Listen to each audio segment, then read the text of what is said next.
বন্ধুরা, পালা বদলের পর বাংলাদেশে কি খেলা ঘুরছে এবং সেটাও অতি দ্রুত। যে বাংলাদেশে এই রাজনৈতিক পালাবদলের পর আমরা অনেক হুঙ্কার শুনছিলাম। ভারতের বিভিন্ন অঙ্গরাজ্য ছিনিয়ে নেওয়া হবে, পশ্চিমবঙ্গ সহ উত্তর পূর্বের সেভেন সিস্টার্স নিয়ে নেওয়া হবে এবং তারপর একটা ইসলামিক বাংলাস্তান তৈরি করা হবে।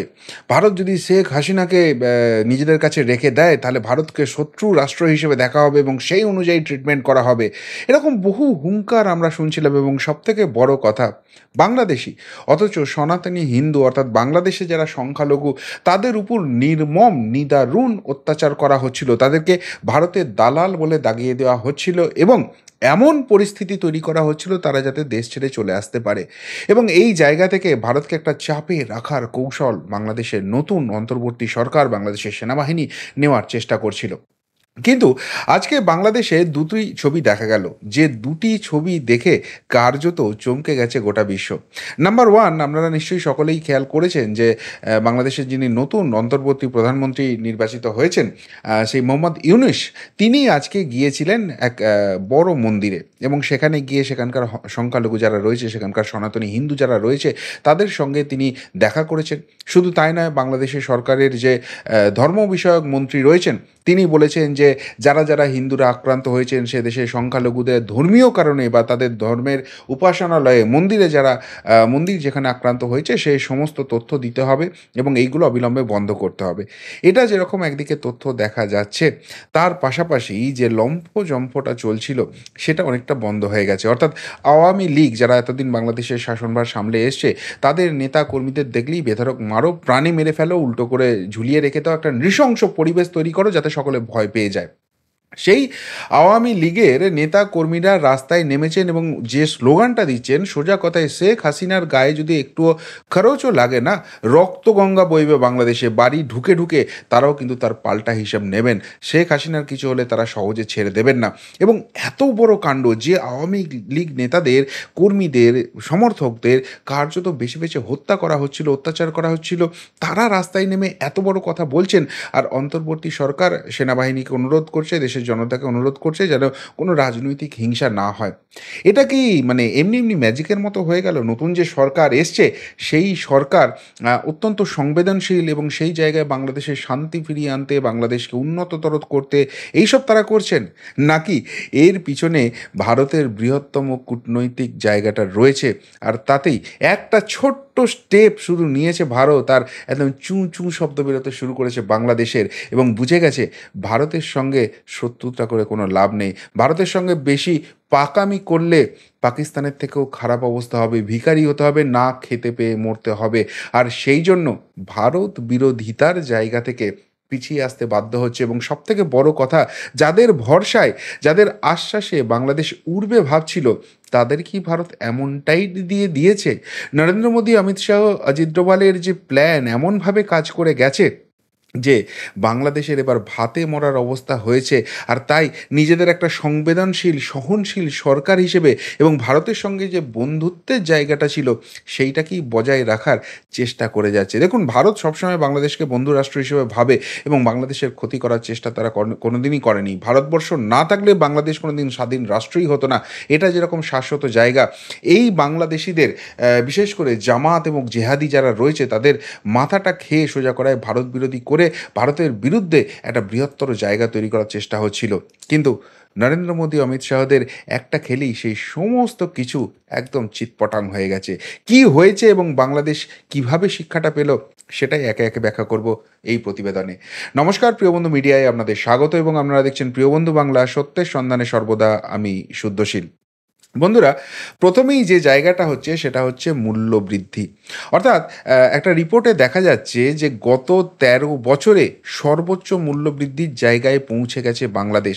এই যে দেশের এমনিতেই তো অবস্থা খারাপ, বন্যা কবলিত একটা দেশ এবং সেখানে কৃষির উপর অনেকটা নির্ভরশীল, শিল্প এখনও সেইভাবে খুব একটা মজবুত জায়গায় যায়নি এবং অন্য জায়গায় কিন্তু মানে বড় ইন্ডাস্ট্রি সেখানে আসার মতো জায়গা তৈরি হয়নি। ফলে বাংলাদেশকে কৃষির উপর অনেকটা নির্ভর করতে হয়। কিন্তু এই যে ডামাডোলটা গেল এবং সেখানে যে ক্ষয়ক্ষতিটা হলো, সেখানে বাংলাদেশের অবস্থা খারাপ। এবং এই কারণে বাংলাদেশকে মূলত দুটি রাষ্ট্রের উপর প্রচণ্ডভাবে ডিপেন্ড করতে হয়। একটা হচ্ছে ভারতবর্ষ আর একটা হচ্ছে চীন। এবার চীন কি করে, চীনকে যদি বাংলাদেশকে সাপ্লাই করতে হয়, এয়ার সাপ্লাই করা কোনো মতেই সম্ভব নয়, মানে বাই এয়ার তারা করতে পারবে না, সেখানে যে কস্টিংটা হয়ে যাবে সেটা বহু গুণ প্রাইসিং হয়ে যাবে। ফলে তাদেরকে সিটা ব্যবহার করতে হয়, কিন্তু সেই সি ব্যবহার করতে হলে সেই চীন থেকে ঘুরে একদম ভারতবর্ষের গা দিয়ে এসে বাংলাদেশকে সাপ্লাই করতে হবে। আর সেই জায়গাটায় কিন্তু চীন এবার ব্যর্থ হচ্ছে, সেই জায়গাটা সাপ্লাই করতে পারছে না। অন্য দিক থেকে ভারতবর্ষ সাপ্লাইটা চেপে দিয়েছে। এই রাজনৈতিক ডামাডোল এবং সেখানে জঙ্গি ঢুকে যেতে পারে, এই আভ্যন্তরীণ সুরক্ষার ব্যাপার আছে, যেখানে প্রকাশ্যেই বাংলাদেশ বলেছে যে তারা সেভেন সিস্টার্স নিয়ে নেবে, তারা পশ্চিমবঙ্গ নিয়ে নেবে, এইসব যে কথা বলছে, সেই জায়গা থেকে ভারত এখন সিকিউরিটির দিক থেকে অনেক অনেক স্ট্রিক্ট হয়ে গেছে। ফলে ভারতের সঙ্গে বাণিজ্যিক জায়গাটা বন্ধ হয়ে গেছে, আর ভারতের এই সাপ্লাইটা বন্ধ হয়ে যেতেই হু হু করে জিনিসপত্রের দাম বাড়ছে। কিন্তু তার থেকেও যে জিনিসটা সবথেকে গুরুত্বপূর্ণ, বাংলাদেশ এখনও অবধি চালাচ্ছে তাদের কাছে যে খাবারটা মজুদ রয়েছে, যে যে পণ্যগুলো মজুদ রয়েছে সেইটা দিয়ে চালাচ্ছে, তাতেই প্রাইসটা এতখানি হাই হয়ে গেছে। এরপর আগামী দিনে মানে আর মাসখানেক মাস দেড়েকের মধ্যে তাদের সেই সাপ্লাই লাইনটা পুরোপুরি স্টপ হবে, তাদের যে স্টকটা আছে সেটা পুরোপুরি শেষ হয়ে যাবে, এবং সেখানে ভারত থেকেও সাপ্লাই যাবে না, চীন থেকেও সাপ্লাই আসাটা একটু চাপের হয়ে যাচ্ছে, কারণ ওই ভারতবর্ষের ওই জায়গাটাকেই ইউজ করতে হবে চীনকে সাপ্লাই দিতে গেলে, যেখানে ভারত আবার আটকে দিতে পারে। সুতরাং এই জায়গাতে যখন সাপ্লাইটা মানে বন্ধ হয়ে যাবে, স্টকটা শেষ হয়ে যাবে, তখন কিন্তু এই মূল্যবৃদ্ধি আকাশ ছোঁয়া হবে।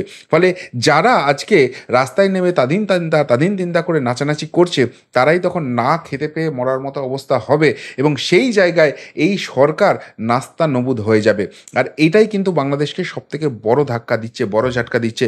শেখ হাসিনা থাকলে তার বিরুদ্ধে যত অভিযোগই থাকুক না কেন, এই মূল্যবৃদ্ধির জায়গাটা অনেকটা তিনি রুখে রেখেছিলেন চীন এবং ভারতের সঙ্গে একটা ব্যালেন্সিং জায়গা তিনি তৈরি করে।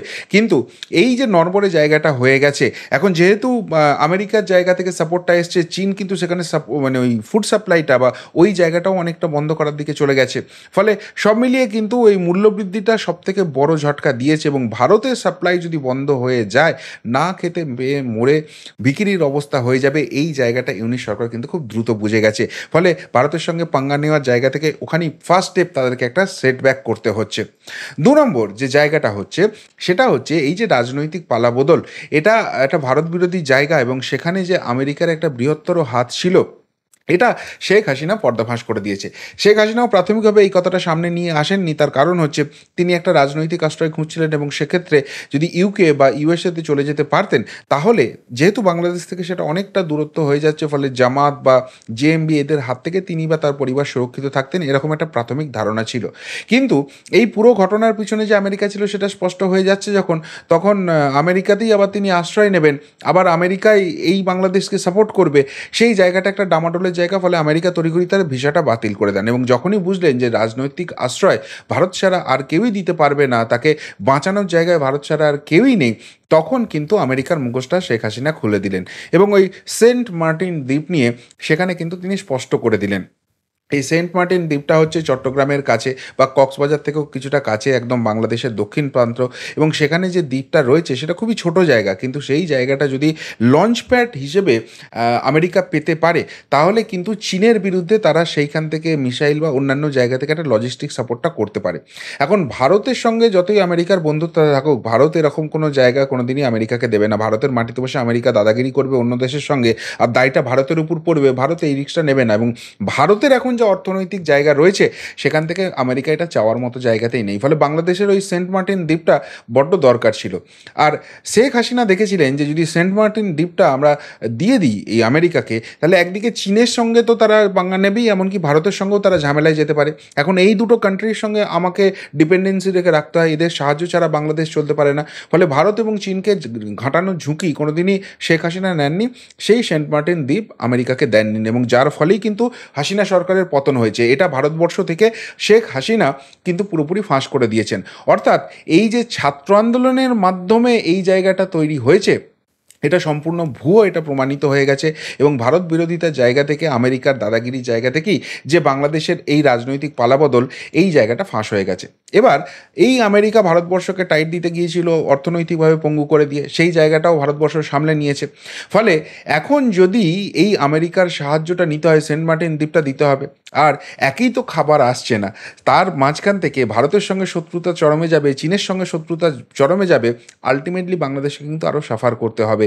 এই আমেরিকার পর্দাভাস হয়ে যাওয়ার পরে এবার আমেরিকাও কিন্তু কূটনৈতিক দিক থেকে পিছিয়ে যাচ্ছে। ফলে সব মিলিয়ে এই ইউনিশ সরকারের এখন কিন্তু আর কোথাও কিচ্ছু যাওয়ার নেই। যে পলিসিতে শেখ হাসিনা চলছিলেন ভারত এবং চীনের সঙ্গে বন্ধুত্ব, সেই জায়গাটাই তাকে যেতে হবে।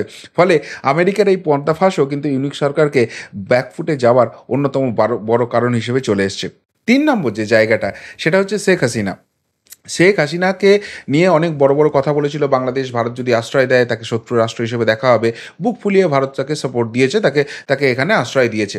এবং শুধুমাত্র তাই নয়, তাকে যেভাবে লজিস্টিক সাপোর্ট এবং অন্যান্য সাপোর্ট দিয়েছে, তাতে এতদিন এই সাজিব ওয়াজেদ জয়, যিনি শেখ হাসিনা পুত্র, তিনি বলছিলেন, তিনি আশ্বাস দিচ্ছিলেন যে আওয়ামী লীগ আবার ঘুরে দাঁড়াবে, তারা গণতান্ত্রিক প্রক্রিয়ায় ফেরত আসবেন।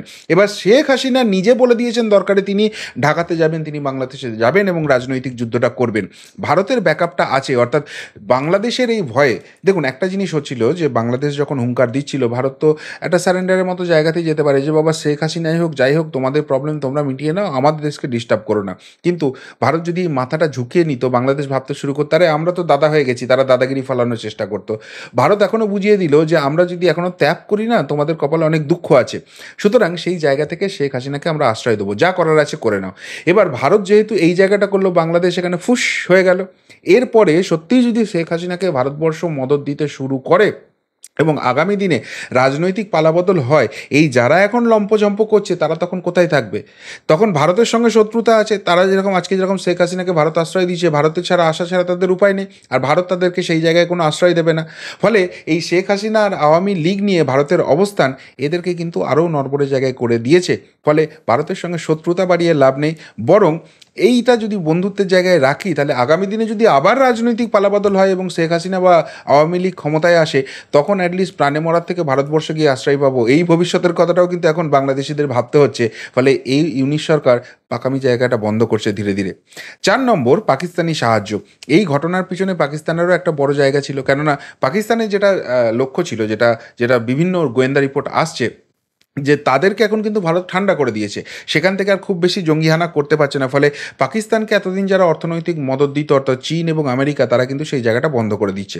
এবার পাকিস্তান এটা এস্টাবলিশ করতে চাইছিল যে দেখো আমরা একটা নতুন সেগমেন্ট বাংলাদেশটাকে তৈরি করেছি, একদিক থেকে পাকিস্তান, একদিক থেকে বাংলাদেশ ভারতকে ডিস্টার্ব করবে, আমাদেরকে নতুন করে এড দাও। এই জায়গাটা বোঝার পর পাকিস্তানকে আরও টাইট দিয়ে দিয়েছে ভারত। ফলে পাকিস্তানের যে সরকার আছে এখন, সেটা আগে একটা প্রতিবেদন আপনাদের বলেছিলাম, সেই সরকারটা পড়ে যাওয়ার মতো জায়গা হয়ে গেছে এবং সেটা অন্য কেউ দাবি করছে না, পাকিস্তানের জেলবন্দি প্রাক্তন প্রধানমন্ত্রী ইমরান খান দাবি করছে। অর্থাৎ যে পাকিস্তানের সাহায্যে বাংলাদেশ উঠছিল, তাদের নিজেদের সরকারটা থাকবে কি না, সেখানে যদি ইমরান খান ফেরত আসে তাহলে আর থরি বাংলাদেশকে সাহায্য দেবে। ফলে সেইখানে যখন পালাবাদল হয়ে যাবে, এদিকে ভারতের সঙ্গে পাঙ্গা নিয়ে যুদ্ধ শুরু করে দিয়েছি, পাকিস্তান থেকে সাপোর্ট আসছে না, আমেরিকা থেকে সাপোর্ট আসছে না, চীন থেকে সাপোর্ট আসছে না, থাকবেটা কোথায়, যাবেটা কোথায়? আর তারপর যদি ভারতবর্ষ একটা ফালতু ঝটকা দিয়ে দেয়, ফালতু ফালতু শুধু শুধু আমাদের সমস্তটা যাবে, এইটা কিন্তু খুব দ্রুত বুঝে গেছে এই ইউনিশ সরকার। আর সব থেকে বড় যে পয়েন্টটা হয়েছে, সেটা হচ্ছে বাংলাদেশ কিন্তু ঘোষিতভাবেই বলছিল 7 সিস্টার্স নিয়ে নেবো, পশ্চিমবঙ্গ নিয়ে নেবো, অর্থাৎ সোজাসুজি ভারতের অঙ্গরাজ্যগুলো নিয়ে নেওয়ার চেষ্টা করবে, ভারতে অ্যাটাক করবে। তার মানে 2 নম্বর যে জায়গাটা হচ্ছে, এখানে যারা হিন্দুরা রয়েছে তারা কিন্তু ভারতবর্ষে আসতে চায়, কিন্তু ভারত সেখানে অ্যালাউ করছে না। তার কারণটা হচ্ছে, যদি এখানে ধর্মের কারণে বড় ধরনের একটা ধর্মীয় বিবাদ হয়ে যায়, তখন কিন্তু ভারতবর্ষ সেখানে মিলিটারি দিয়ে সাহায্য করার জন্য শান্তি প্রক্রিয়ার ক্ষেত্রে, যেরকম শ্রীলঙ্কাতে ক্ষেত্রে করেছিল ভারতবর্ষ বা বিভিন্ন দেশে করে থাকে আমেরিকা, সেই জায়গাটা ভারতবর্ষ করার সুযোগ পেয়ে যাবে। এক, ভারতে আক্রমণ হয়েছে, আর 2, বাংলাদেশের আভ্যন্তরীণ বিষয় কিন্তু ধর্মীয় কারণে সেখানে গৃহযুদ্ধ হচ্ছে, যার আঁচটা ভারতবর্ষে এসে পড়েছে, ফলে ভারত মাথা গলাচ্ছে। এই জায়গাটা তৈরি হয়ে যাবে। ভারতের এই যে কূটনৈতিক স্ট্র্যাটেজিটা, এটা বাংলাদেশ ধরতে পারেনি। তারা ভেবেছিল প্রভোকেশনে ভারতবর্ষই কিছু একটা করে দেবে, কিন্তু বাংলাদেশের হুমকিতে ভয় পাওয়ার খুব একটা আছে, ধৈর্য ধরে অপেক্ষা করেছে মোদী সরকার। এখন পাল্টা ভারতবর্ষ যে জায়গায় চলে এসছে, তারা কিন্তু বাংলাদেশ সামান্য স্ক্র্যাচ করলে পুরো তরবারি বার করার মতো জায়গায় চলে গেছে। এবং সেই জায়গাটা যদি হয়, ভারতের সঙ্গে যদি যুদ্ধ হয়, হ্যাঁ, ভারতেরও বেশ কিছু ক্ষয়ক্ষতি হবে, কিন্তু বাংলাদেশের কি আর অস্তিত্ব থাকবে? এটাও কিন্তু অতি দ্রুত বুঝে যাচ্ছে। আর তাই সব মিলিয়ে যে পরিস্থিতিটা তৈরি হচ্ছে, যেটা প্রথম কদিন প্রচণ্ড ওড়াউড়ি জায়গায় ছিল, এবার সরকারে বসার পর একটা বাস্তব রাজনৈতিক মাটি পেয়েছে। আর সেই কারণেই ইউনিশ সরকারের এত বোধোদয় হয়েছে, সেখানে সংখ্যালঘুদের পাশে যাচ্ছে, সনাতনী হিন্দুদের মন্দিরে গিয়ে বলছে, সেখানে ধর্ম বিষয়ক মন্ত্রী বলেছে যে না না, মন্দিরে আর হামলা করা যাবে না। সোজা কথায়, ভারতের সঙ্গে আর পাঙ্গা নেওয়া যাবে না, ভারত বিরোধী কার্যকলাপ আর করা যাবে না, ভারতের সঙ্গে বন্ধুত্বের সম্পর্কে রাখো যেমন রেখেছিলে, তোমরা অন্তত বেঁচে থাকবে। আর বেশি পাঙ্গা নিতে গেলে দেশটাই থাকবে কিনা সেটা নিয়েই সন্দেহ থেকে যাচ্ছে। এই এই উপলব্ধি কি দ্রুত আসছে? আর তাই কি বাংলাদেশে দ্রুত খেলা ঘুরছে? যে ঘটনাই ঘটুক, বাংলাদেশের যারা সংখ্যালঘু ভাই বোনেরা রয়েছেন তারা সুরক্ষিত থাকুন, সেখানকার সনাতনী হিন্দুরা সুরক্ষিত থাকুন, বাংলাদেশ খুব ভালো থাকুক এবং ভারতের সঙ্গে ভালো বন্ধুত্বের সম্পর্ক থাকুক, এটা আমরা ভারতীয়রা সকলেই চাই।